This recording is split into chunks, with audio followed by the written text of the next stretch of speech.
Good evening everybody, एक बार फिर से आप सभी का स्वागत है आपके अपने भाई के YouTube channel Shubh the unbox creator पे। सो गाइज, मैं आपका भाई शुभम आज आपके सामने हाजिर हूँ ट्रेड अप्रेंटिस 2022 बैच को लेकर के। सो गाइज, इस साल बहुत हौच पौच था बिकॉज आज देखो 12 ऑफ दिसंबर है और आज लास्ट डेट है फॉर्म का। और आई गेस जिसको भरना था, जिनको करना था और जो लगे हुए थे उनके लिए अच्छा जाने वाला है। तो क्या गलतियां आपको नहीं करनी और किन चीज़ों पे ज़्यादा ध्यान देना, हम उन सब चीज़ों पे बात करेंगे। तो गाइज, फॉर्म का आज लास्ट डेट है। उम्मीद करता हूँ आप सबने भर लिया होगा। कोई दिक्कत होगा तो टेलीग्राम चैनल है मेरा, फ्री ऑफ कॉस्ट है सब कुछ टेलीग्राम पे, वहाँ पर आप आ सकते हो। लिंक आपको डिस्क्रिप्शन में मिल जाएगा और वीडियो को अंत तक देखना अगर सही मायने में आप एग्ज़ाम को क्रैक करना चाहते हो। और जो भी भाई जमशेदपुर से हैं तो वो मुझे टेलीग्राम पे पर्सनली मैसेज कर सकते हैं, मुझे पर्सनल गाइडेंस ले सकते हैं। बिकॉज 20 दिन 25 दिन बाकी है और आपको एकदम आप टिप ऑफ द बोलते हैं ना, मुंह पर आकर के एकदम नहीं छोड़ना है। तो यहाँ पर से कोई भी ढिलाई एकदम बर्दाश्त करने योग्य नहीं है।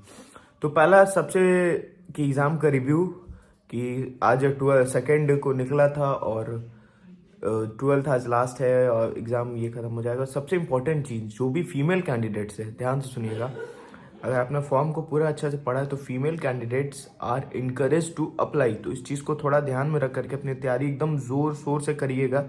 Because if I am not wrong, जैसे मैं ट्रेड अप्रेंटिस 15 बैच हूँ, ठीक है, TA 15, लेकिन TA 16 में ये चीज़ हुआ था कि सेकेंड लिस्ट भी निकाली गई थी सिर्फ इसी चीज़ को लेकर के। तो dear female candidates, please don't put your legs out from the pedals, because अगर थोड़ा सा भी ढिलाई बरता आपने तो शायद आपके हाथ से ये जॉब निकल जाएगा। सो अगर इफ़ यू आर प्रिपेयर्ड तो एकदम पूरा छक्का मार देना है सीधा इस बार। तो चलो अब हम आते हैं कि थोड़ा सा जो रिव्यू की हम बात कर रहे थे। रिव्यू ये था कि 2 से 12 तक आया और भाई ये कहाँ सितंबर जून जुलाई में निकलने वाला था, अभी दिसंबर में आया, उससे पहले आया था, फिर हल्ला हुआ, लोकल लोगों के लिए आया। इस बार क्या हुआ कि ओनली फॉर झारखंड, देखो कंपटीशन भी कम है, सबसे बड़ी बात ये सिर्फ झारखंड के लोगों जैसे पहले था, बीच में 5 स्टेट फिर 2 स्टेट।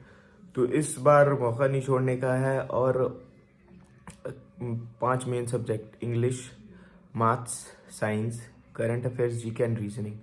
तो इन सारी चीज़ों से क्वेश्चंस आपसे पूछे जाएंगे और आई गेस 28 को इसका एडमिट कार्ड आ जाएगा और 2 और 3 है ना, हाँ, 2 एंड 3 जनवरी को एग्ज़ाम भी हो जाएगा। बिकॉज रिटन है, फिर मेडिकल है, फिर इंटरव्यू है। तो इन सारी चीज़ों से आपको पार पाना है। सॉरी, रिटन है, इंटरव्यू है, फिर मेडिकल है।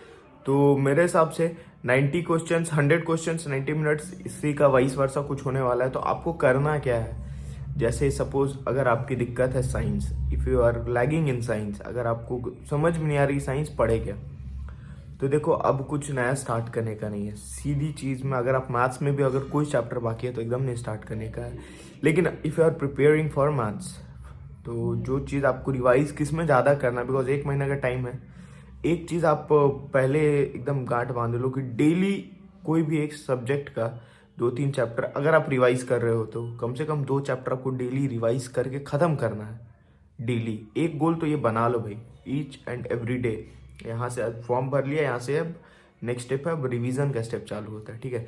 जैसे suppose if you are preparing for maths revision, ठीक है, इंपॉर्टेंट चैप्टर्स नोट डाउन कर लो। आई थिंक सबसे पहले profit loss, HCF LCM and profit loss, HCF LCM, ratio proportion, compound interest, most important.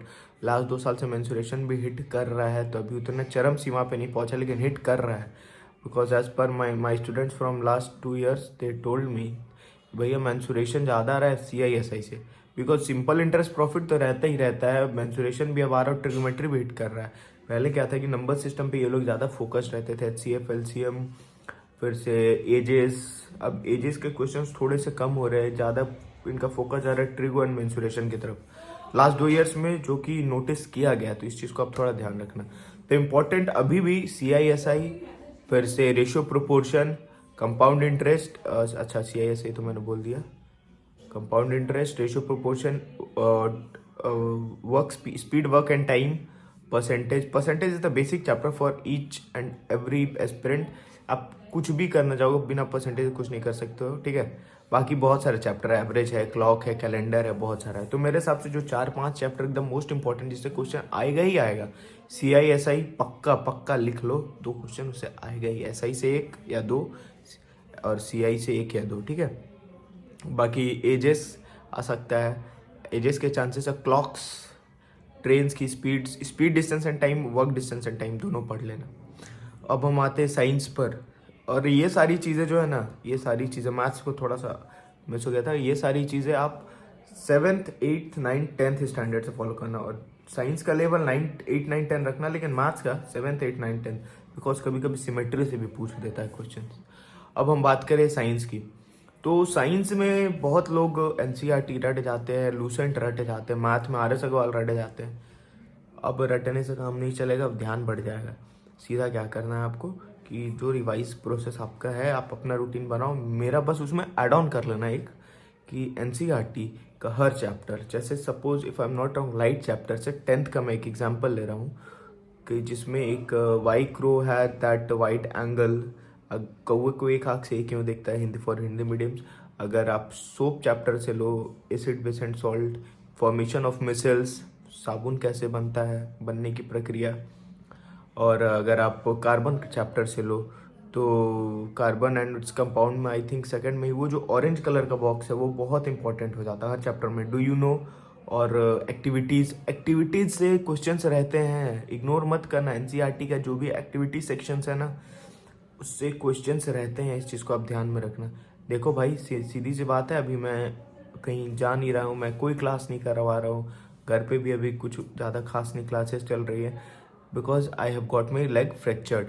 तो दिक्कत है, टांग टूट गई है, लेकिन इरादे मजबूत रखने हैं भाई आप लोगों को, बिकॉज अच्छा मौका है। और तो साइंस के लिए मैं 7 8 तो नहीं 8 9 10 बोलूँगा, जिसमें से 8 9 का 9 का जो डिस्टेंस टाइम ग्राफ, ट्रैवल का टाइम वेलोसिटी टाइम ग्राफ, वो ग्राफ वाले सिनारियोज भी आएंगे आपको, न्यूमेरिकल्स भी, इन सारी चीज़ों पर फोकस रखोगे।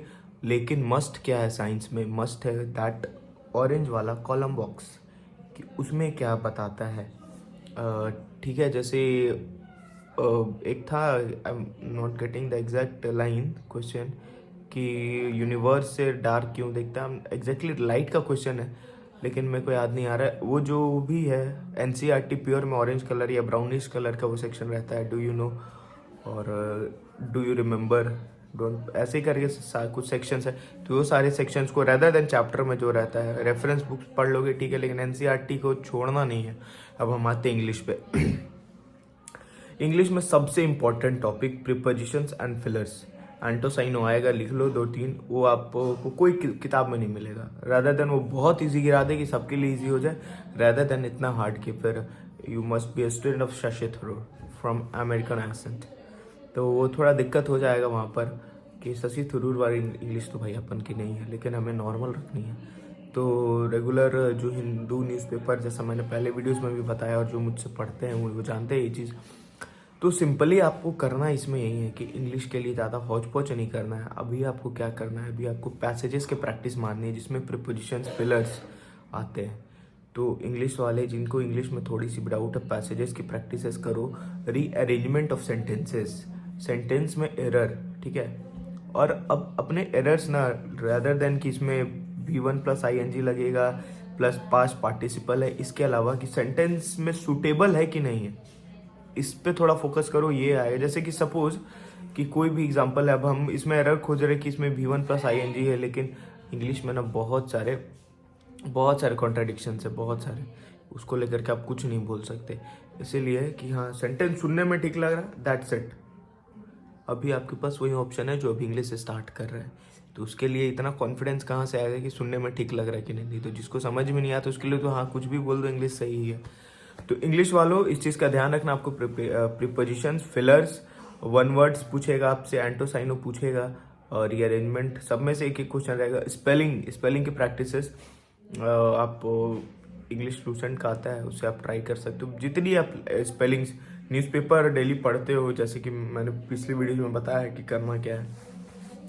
और अब बात आती है रीजनिंग की। रीजनिंग में सिलॉग, जो कहीं कंपटीशन में पढ़ रहे हैं, तैयारी कर रहे हैं, सिलॉग की प्रिपरेशन आप कर सकते हो। सिलॉग एक क्वेश्चन, रिलेशनशिप एक क्वेश्चन, और सिलॉग हो गया, रिलेशनशिप हो गया, बेंच पे बैठे। डायरेक्शन वाले क्वेश्चन एकदम मस्ट आएंगे, एक ना दो, कि राम बाईं ओर मुड़ करके पूर्व दिशा में 10 मीटर चला, फिर वहाँ से दाईं ओर मुड़ करके 6 मीटर चला, फिर वो अपने गंतव्य स्थान से मंजिल की दूरी कितनी है, फलान ढमकान, ऐसे कुछ ये सारी चीज़ें हैं।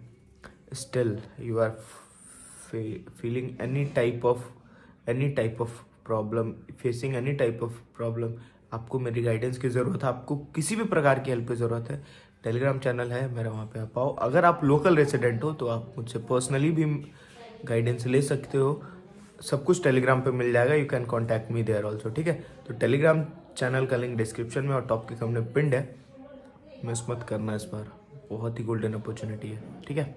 आगे सब हम मिलते हैं टेलीग्राम चैनल पे। All the best, till then, bye bye.